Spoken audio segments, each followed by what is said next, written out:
De último momento, magistrados de la Suprema Corte entregan sus dimisiones en bloque, pero antes de retirarse dejan una especie de bomba de tiempo a la presidenta Sheinbaum.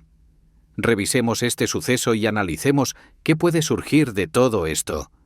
Vamos, prometo respetar y hacer cumplir la Constitución Política de los Estados Unidos Mexicanos. ¿Qué tal, ciudadanos? Aquí un compatriota más para informarles sobre los eventos actuales de la Cuarta República.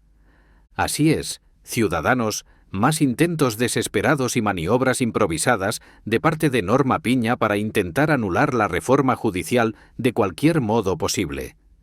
Ahora, al final de sus esfuerzos, un ministro de la Suprema Corte ha dictado una resolución que podría invalidar esta reforma justo antes de presentar su renuncia como integrante de la Suprema Sala. Revisemos esta información porque hay mucho que observar. Y es que los intentos de Norma Piña para detener esta reforma son cada vez más audaces, tratando de erigirse como el poder por encima de todos. Para esto, ha recurrido a varios métodos que ya hemos visto en los últimos meses. Ahora se confirma que el ministro Alcántara Carranca, quien organizó la reunión entre Norma Piña, magistrados electorales y Alito Moreno, propone invalidar la elección de los jueces, que ya está en la Constitución.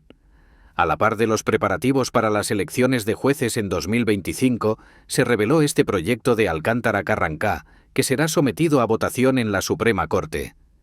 El ministro presentó un proyecto de inconstitucionalidad que, según él, anularía algunos aspectos de la reforma judicial, actuando de manera parcial en respuesta a amparos interpuestos por el PAN, PRI y varios legisladores opositores. Sin embargo, el ministro determinó que, en sus palabras, es parcialmente procedente y parcialmente fundada esta acción de inconstitucionalidad contra dicha reforma. Estos amparos, como vemos aquí, son acumulados y revisados retroactivamente, uniendo todos los elementos posibles para justificar su intento de invalidar la reforma del Poder Judicial. Este esfuerzo desesperado busca cualquier excusa para evitar las elecciones de jueces, lo que representa un nuevo desafío contra el poder legislativo y ejecutivo, así como un intento de minimizar la autoridad de los poderes de la Federación y del pueblo de México. En el contenido del proyecto se destaca la anulación de puntos clave de la reforma, como la elección de jueces y juezas de distrito. Además, el juez Alcántara Carranca propone algo que él llama límites del poder reformador, mostrando una actitud de superioridad y arrogancia al intentar establecer condiciones al poder legislativo, el único con facultad para modificar la Constitución mexicana.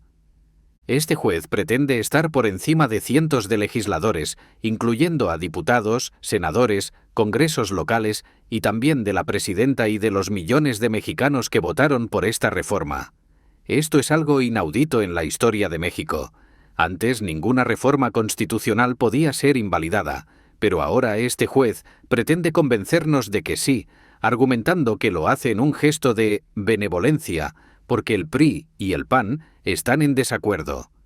Por otro lado, el presidente del Senado, Fernández Noroña, y el senador Ricardo Monreal calificaron como provocación el hecho de que la Suprema Corte aceptara sin atribuciones legislativas esta posible invalidación.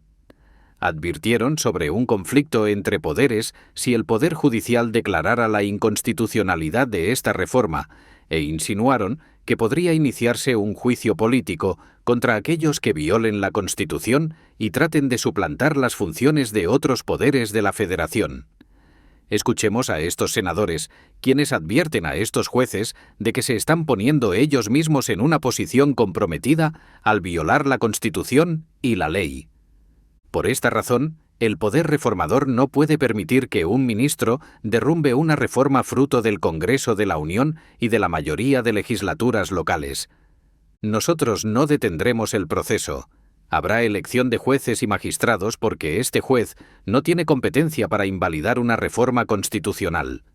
Esto infringe el principio de legalidad, la doctrina y la jurisprudencia, aplicando un criterio arbitrario e ilegal.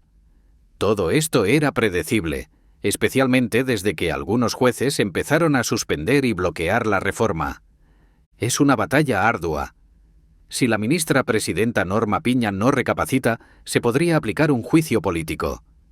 Aunque no quiero especular, esto podría llevar a la sustitución de algunos ministros que buscan retener el poder. Mientras tanto, se han reportado manifestaciones y paros laborales organizados por el equipo de Norma Piña, al menos hasta que corten la cabeza a la serpiente, quien presuntamente controla la situación. Estos trabajadores no han acatado la orden del Consejo de la Judicatura de regresar a sus labores, bloqueando el acceso a las instalaciones judiciales. Curiosamente, ya se ha confirmado que 7 ministros de la Suprema Corte de Justicia presentarán su renuncia en 2025.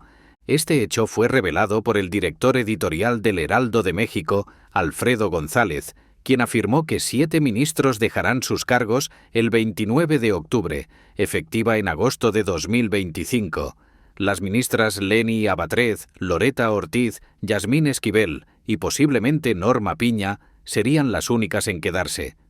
Aunque hace poco Piña mencionó que se retiraría de las elecciones de jueces y renunciaría llegado el momento, y así ellos mismos parecen admitir que su tiempo en la Suprema Corte es limitado. Por un lado, están seguros de que pueden bloquear la reforma con resoluciones, amparos e impugnaciones, pero también saben que es inevitable y ya están abandonando el barco. Este esfuerzo por frenar la reforma judicial solo servirá para retrasar lo inevitable, y los fondos del Poder Judicial, que suman más de 20.000 millones de pesos, serán utilizados para la elección de jueces. La presidenta de Morena y exsecretaria de Gobernación, Luisa María Alcalde, ha confirmado que estos recursos financiarán las elecciones de jueces en 2025 y 2027, sin afectar otros presupuestos ni programas sociales. Escuchemos a Alcalde, pues sus declaraciones han encendido aún más los ánimos en el Poder Judicial. Además, 2010, el instituto electoral encargado de planificar estas elecciones, garantiza la transparencia. La reforma establece que los fideicomisos del Poder Judicial serán utilizados para esto y no se afectarán los recursos destinados a otros fines. Ciudadanos, Norma Piña y sus jueces intentan cualquier pretexto para frenar la reforma judicial. Han utilizado diversas tácticas, pero ninguna ha sido efectiva ni lo será. Esta reforma, ya aprobada y elevada a rango constitucional, no puede ser revertida. Lo que pueden intentar es intimidar a quienes se oponen a sus intereses.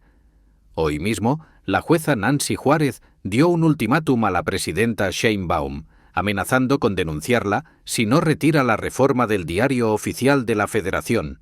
Sin embargo, las autoridades no han interpuesto los recursos pertinentes y las resoluciones siguen en pie. A medida que pasen los días, veremos cómo estos personajes del Poder Judicial intentan con cualquier recurso obstaculizar esta reforma, incluso renunciando para evitar enfrentar sus consecuencias. Pero esta reforma es inevitable y les explotará en la cara, dando paso a jueces honestos más cercanos al pueblo. ¿Qué opinan ustedes, ciudadanos? ¿Creen que los jueces presentarán sus renuncias? Dejen sus comentarios y abramos el debate. Y bien, ciudadanos, toda la información relevante a este tema la seguiremos tratando en este espacio. Si les gustó el video, dejen un me gusta, comenten y compartan para que todos estén informados. Sin más, me despido, soy un ciudadano anónimo y fue un placer saludarlos en este video. ¡Hasta la próxima!